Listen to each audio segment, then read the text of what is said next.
All right, Miss Andrea, I told you, man, you got the question of the hour. Approximately 76 people asked this question. So we had a large number of questions surrounding the concept of creating priorities in the current state of burnout among healthcare employees. How do you ask already busy people to do one more thing and to take personal responsibility for the patient experience? So for me, I think as the leader of the entire initiative, but also for each of our team leaders leading these teams, they have to start with a personal responsibility and priority for this. And if they're not leading it, that's going to be your first uphill battle. So I think that working with your team leaders through your journeys is going to be really important to make sure that you can foster positivity. So, I mean, obviously the elephant in the room where we all felt that major burnout, like we've never felt it before, was through COVID. And I remember thinking to myself, this is too important to say that we don't have time for this, because we can't say that our patients now take a back burner to, our own personal things. Like, that's not who we are. That's not what we do. We give care. We're care providers. And so that's the number one important thing. So in terms of making a priority for patient experience, obviously you have to start with your staff. And so that's where your patient experience team and your employee experience team are going to go really hand in hand to make sure that you guys are working together to give them resiliency tools and make sure that it's really important. But for me, I never allowed it to be an option. I just never gave that option. So what we may have had to do was pivot. We might have said, okay, we need to look at the world differently now. We may need to think about how we're getting information out to people. We have a lot of people out because of an illness or whatever. And I don't know about your organizations, but we're still having these waves of COVID and influenza and things that are peaking where we have a bunch of staff out and we're running on minimum staffing levels. So we're still dealing with it, and we still have to find ways to engage the staff, whether they're physically in the building or not. So again, just thinking about how to be creative and using your teams as that option to say, this is more important than me having a bad day. Like, I can have a bad day and still move this journey forward and still make this a priority. So we just made sure that, like, we focused on keeping on top of our action plans. And yes, people would sometimes get behind, but as long as you keep having the discussion and you keep the meetings consistent and you make sure you're still asking the questions about how are you moving forward with your action plans? How can I help break down barriers? Is there different people that can help support your team? That was really important to keep the focus and the energy alive. And again, brainstorming those positive ways of rolling out some things. I'm really lucky because the executive that I report to also has a personal priority for patient experience and thinks that we cannot afford under any circumstance to let that go by the wayside. If we're not providing great care and exceptional care, then our patients do have options to go elsewhere. And scarily enough, our patients travel hours to get other healthcare, but they will if they feel like we're not doing a good job and they can't trust us. So I'm lucky because anytime a patient experience team or any Icebox team sends out any sort of communication with an ask from department leaders, or this is what we would like you to do with this that we're sending out, he will take that. He will in turn send it to all the division leaders that report to him and lay out his expectations. Like, as a reminder, this is important for all of us, and here's what I want you to do with it. And just kind of re-emphasizing the fact that he thinks this is important, that he's going to remind all of those leaders that report to him that this is his expectation. So am I lucky? Yes, but I also have an executive team that also is supportive of these things, and you may or may not. So if you are the patient experience team leader or the initiative champion, you might want to consider getting in front of your executive team, asking if you can attend an executive meeting and talk with them about what would be the barriers to them having this as a personal priority, and how can you help with the buy-in so that they can support you in every aspect of what you're doing. Because like we talked earlier, if you're reporting at a department leadership meeting and all the executives are around the room, but they're disengaged and they're not showing that they think this is important, well, then why would any other leader think it's important? So getting that buy-in from your executive team is really helpful. And everyone's going to do it a little bit different. So, my executive might send an email outlining his, but, maybe I will tell you, he is a very direct and get her done kind of guy. Maybe a chief nursing officer might take a different approach. They're very caring and kind and communicative.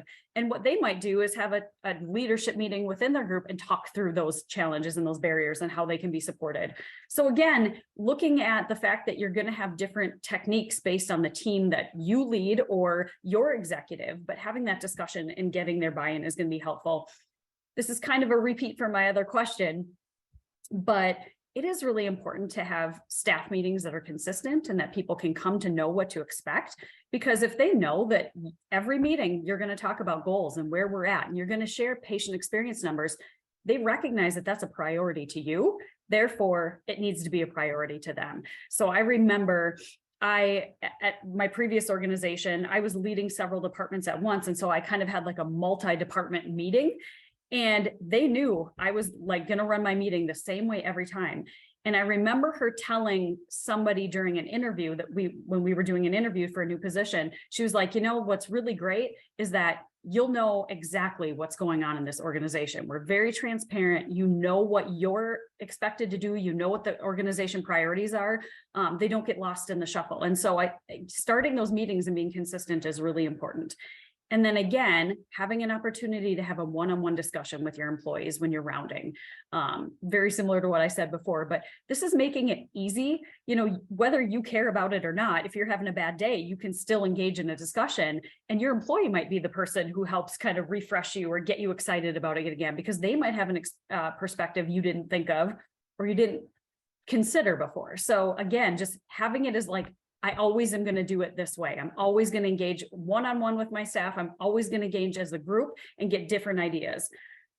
Now, once you kind of have that and you break down those barriers and you're talking about how you can actually do it, it's really important to validate that you're observing that it's taking hold.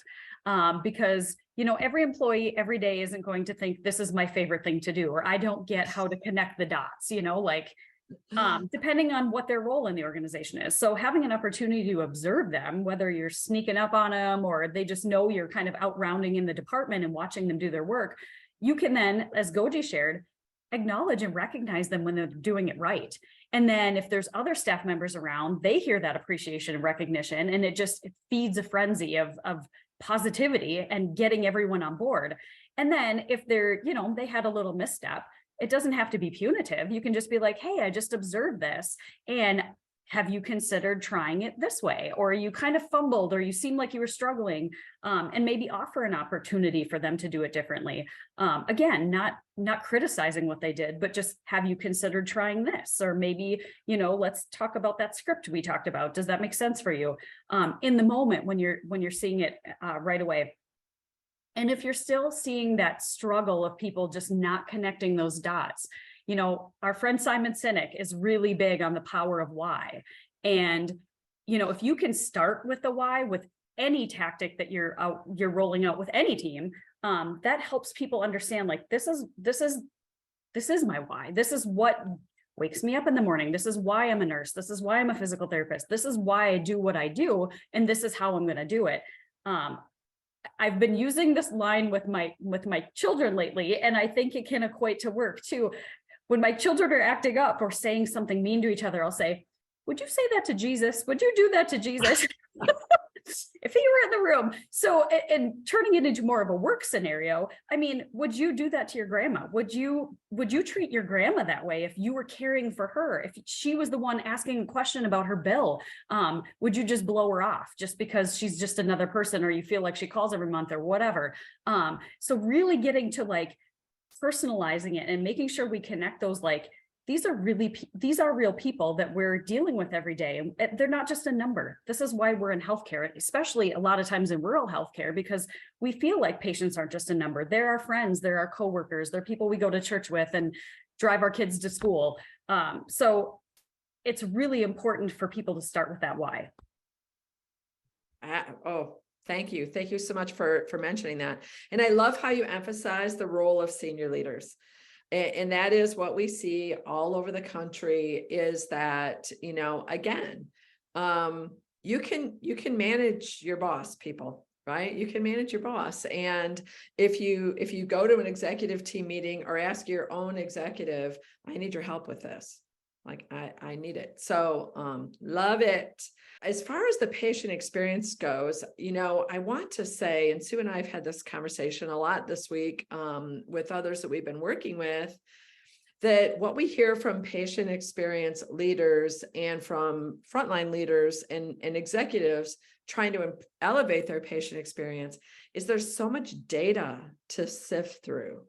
There's so much that goes into the patient experience. There's quality data, there's service scores from your vendor, there's what the leaders are getting when they're doing frontline rounding, there's service recovery, like there's all of this. How do you put it all together to create this picture of what should I just start? How do I interpret my data so I know what to begin working on? And then how do I do that work? What exactly am I going to do in order to make this happen?